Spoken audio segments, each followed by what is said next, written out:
پھر جناب باجوہ صاحب آرمی چیف تھے، نوید مختار صاحب جنرل وہ ISI کی چیف تھے، پارلیمنٹ کی بلڈنگ میں پرائم منسٹر کے چیمبر میں مجھے ملے اور میرے ساتھ یہ مسئلہ ڈسکس کیا، اور میں نے ان سے کہا کہ آپ بے وقت فیصلہ کر رہے ہیں، ابھی فاٹا مرجر جو ہے اس کے لیے فاٹا کا حالات موافق نہیں ہیں۔ ہم نے بہت تجویزیں دی لیکن وہ بزد تھے کہ جی امریکہ کا دباؤ ہے، جی امریکہ کا دباؤ ہے۔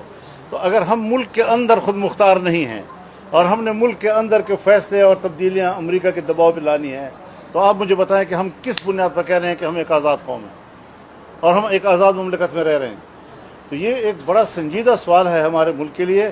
فاٹا کے عوام کے ساتھ انضمام کی صورت میں جو ظلم ہوا ہے آج تک اس کی تلافی نہیں ہو سکتی۔ اس وقت تک ان کو 800 ارب روپے ملنے چاہیے تھے، 800 ارب، اور ابھی 100 ارب مشکل سے ان کو پورے ہوئے ہیں 8 سال کے بعد، ہر سال ان کو 100 ارب ملنے تھے۔ تو اس فاٹا کے عوام نے کیا جرم کیا ہے؟ فاٹا کے عوام نے تو ملک کا دفاع کیا ہے، وہ آپ کا ایک سرحدی دفاع کا کردار ادا کرتے رہے ہیں۔ اس لیے ان اجتماعات سے اور سیمیناروں سے کچھ نہیں ہوگا۔ اپنی غلطی کا اعتراف کریں، کہیں کہ ہم نے فاٹا کے عوام کے ساتھ ظلم کیا تھا، ہم نے جبر کیا تھا، اور میں چیلنج کرتا ہوں آج بھی، اسٹیٹ کو بھی چیلنج کرتا ہوں، گورنمنٹ کو بھی چیلنج کرتا ہوں کہ پھر فاٹا کے اندر لائیں ریفرینڈم کو اور عوام سے پوچھیں کہ عوام کیا چاہتے ہیں۔ زبردستی ہم دنیا میں قوموں پہ جبر کر رہے ہیں اور زبردستی کر رہے ہیں۔ تو یہ جو فیصلے ہوئے ہیں حضرت پہلے سوچنا چاہیے، اب بعد از مرگ واویلوں کی کیا ضرورت ہے؟ میرے خیال میں حضرت میں تو اس بیان کو اس قابل بھی نہیں سمجھتا کہ اس کا جواب دوں۔ میں اپنی توہین سمجھتا ہوں ایسے لوگوں کی اور ایسے لوگوں کے بیانات کی۔ میرے نزدیک ایسے بیان کی کوئی حیثیت نہیں ہے، یہ ایسی ایک بڑبولا ہے۔ تو اس کی کیا ضرورت ہے ایسے بیان دینے کی کہ آپ اسٹیٹ کے اندر، صوبوں کے اندر جنگ کی کیفیت پیدا کرنا چاہتے ہیں؟ جلسے ہیں تو جلسوں کے اپنے ذمہ داران موجود ہیں، صوبوں کی پارٹیاں موجود ہیں، صوبے کی پارٹی رد عمل دے سکتی ہے جس صوبے میں ہوتا ہے۔ آپ اگر طاقت کا مظاہرہ کرنا چاہتے ہیں تو اپنے صوبے میں کریں، لیکن اگر دوسرے صوبے میں آپ کرتے ہیں اور گورنمنٹ آپ کو اجازت نہیں دے رہی ہے تو پھر اس پہ صوبہ کو اور گورنمنٹ کو کیوں تصادم کا حصہ بننا چاہیے؟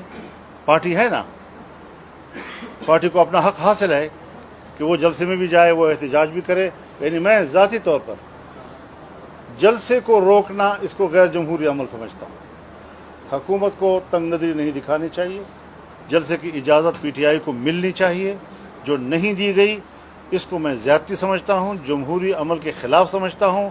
لیکن صوبے کے ایک وزیر اعلیٰ کی طرف سے اس طرح کا بیان جو ہے وہ بھی ملک کے لیے بہتر نہیں ہے۔ یہ بچپنا ہے، یہ ناتجربہ کاری ہے، ہمارا واسطہ ہے۔ تو ہمارے صوبے میں ہمارا ووٹ اور ہمارا مینڈیٹ چوری کیا گیا ہے اور ان کو دیا گیا ہے، اس بات کا نوٹس کیوں نہیں لے رہے وہ لوگ؟ بھائی سیاسی کارکن ہیں، جہاں سے جائیں جا سکتے ہیں، اپنے جلسے میں شرکت کے لیے جا سکتے ہیں، ہمیں اس کے اوپر کوئی اعتراض نہیں ہے۔ اس کو روکنا، میں نے اس کے آپ کو سامنے مذمت کیا کہ ایسا مناسب نہیں ہے، یہ غیر جمہوری رویے ہیں۔ لیکن صوبے کو صوبے سے لڑانا، اس قسم کی گفتگو کرنا اس منصب پر فائز ہو کر، میرے خیال میں یہ اس کا شائع نشان نہیں ہے۔ پارٹی چیئرمین موجود ہے، پارٹی لیڈرز موجود ہیں، سیاسی جس کے پاس کوئی سرکاری منصب نہیں ہے وہ بات کر سکتے ہیں۔ جب وہ بات کر سکتے ہیں تو سیاسی منصب پر فائز ایسی بات کرنے کی کیا ضرورت ہے؟ سیاسی اختلافات ہو سکتے ہیں، آپ اختلاف رائے کریں مرکز کے ساتھ، اس میں کوئی شک نہیں ہے، لیکن یہ لب و لہجہ یہ سوائے بچپنے کے اور کوئی چیز نہیں۔ میں تو جا رہا ہوں، تو پورے ملک پہ جلسے کا ہمارے سے بڑے جلسے کس نے کیے ہیں؟ ہمارے سے بڑے مظاہرے کس نے کیے ہیں؟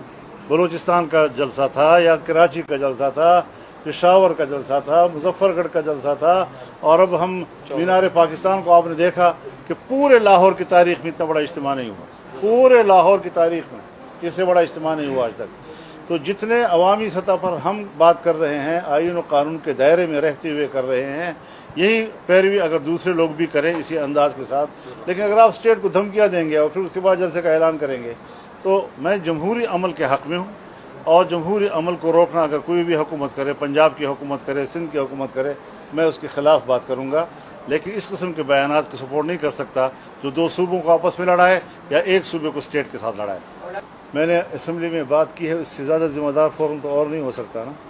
کہ ہم اپوزیشن میں ہیں اور اپوزیشن میں رہیں گے، اس کے بعد پھر اس کو آگے کیا بخانا ہے؟ حضرت آپ کا اسٹیٹ بینک IMF کے ہاتھ میں ہے، آپ کا بجٹ IMF تیار کر کے دے رہا ہے، اس قسم کی باتیں سیاسی بیان تو ہو سکتے ہیں، لیکن انہی لوگوں کی پالیسی نے ہمیں غلام بنا رکھا ہے معاشی طور پر۔